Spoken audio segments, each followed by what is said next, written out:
నైరుతి రుతుపవనాల రాకతో ఉమ్మడి వరంగల్ జిల్లాలో రైతులు సాగుకు సిద్ధమవుతున్నారు. ఈసారి వర్షాలు సమృద్ధిగా కురుస్తాయనే ఆశాభావంతో రైతులు రెట్టించిన ఉత్సాహంతో పొలం బాట పట్టారు. దుక్కి దున్ని పొలాన్ని సాగుకు సిద్ధం చేశారు. ఇటీవల కురిసిన వర్షాలకు విత్తులు విత్తే పనులకు శ్రీకారం చుట్టారు. ఇప్పటికే రైతులు పెద్ద ఎత్తున పత్తి విత్తనాలు కొనుగోలు చేశారు. రైతులు సాగుబడికి సిద్ధం కావడంతో ఉమ్మడి వరంగల్ జిల్లాలో సందడి వాతావరణం నెలకొంది.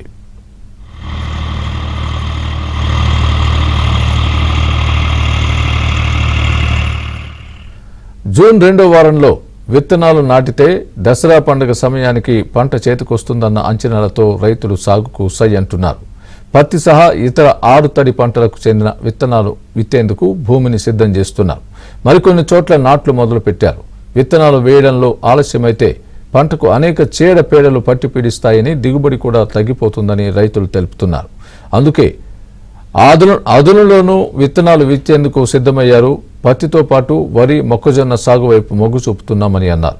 ప్రభుత్వం విత్తనాలు, ఎరువులు, పురుగుల మందులకు సమస్య లేకుండా చూడాలని రైతులు కోరుతున్నారు.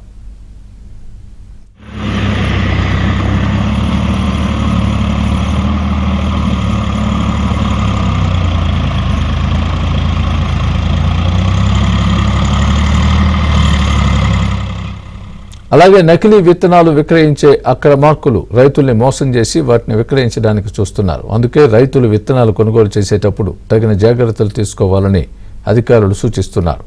ఎక్కడైనా నకిలీ విత్తనాలు విక్రయిస్తున్నారని తెలిస్తే పోలీసులకు సమాచారం ఇవ్వాలని అధికారులు తెలిపారు. రైతులు సాగుబడికి సిద్ధం కావడంతో జిల్లాలో సందడి వాతావరణం నెలకొంది. దుక్కు దున్నుకుంటానా, ఈ పత్తి విత్తనాలు పెట్టుకుంటాను అనుకుంటానా, నకిలీ విత్తనాలు ఇవ్వకుండా మంచి విత్తనాలు కావాలని అనుకుంటాను. జిలుగులు దొరుకుతలేవు, దొరికినా కూడా రేట్లు ఎక్కువ ఉంటాను. అధికారులు కొంచెం చర్య తీసుకోవాలని అనుకుంటున్నాను. 4 ఎకరాలకు 12 ప్యాకెట్లు తెచ్చినాం. దుకాణంలో పోయి 12 ప్యాకెట్లు తెచ్చి అచ్చుకొట్టి గింజలు పెడితే ఒక్క గింజ కూడా మొలలేదు. రూపాయల పావులంతు మొలిచినవి. వాన కూడా కొంచెం సహకరించింది, కానీ ఆ గింజలు నాణ్యమైనవి కావు. మాకు నకిలీ విత్తనాలు వేసి 12,000 నీళ్ళలో వేసుకున్నట్టు అయింది. ఇప్పుడు మళ్ళా దుకాణంలో పోయి మళ్ళా పత్తి గింజలు తెచ్చే పరిస్థితి ఉన్నది. అది విషయం సార్, మమ్మల్ని కొంచెం సహకరించాలని కోరుతున్నాం. రేట్లు ఎక్కువ అంటాను, దొరుకుతుంది అంటాను. వాళ్ళు కూడా వాళ్ళకి ఏమి చేయాలని మేము డబ్బులు అనుకున్నంత డబ్బులు ఇచ్చి తెచ్చుకుంటాను. అది దొరికితే సౌకర్యం మొరవలేదు. ఇంకా ఇవి కూడా డౌటే ఉన్నాయి. మాకు చల్లి ఉన్నాయి పొలాలల్లో. వర్షాలు పడకపోతే మేము చేయాలని వాళ్ళు డిమాండ్ ఉంటారు. మళ్ళీ జీరులు అనేది దొరుకుతలేవు, పిండి పత్రాలు దొరుకుతలేవు. అది పత్తి గింజలు చెప్తే నాకు ఇచ్చిళ్ళు. మాకేం ప్రభుత్వం ఆదుకుంటలేదు.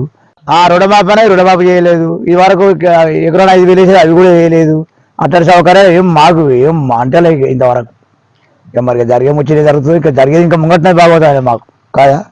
ఇప్పుడు జరిగిన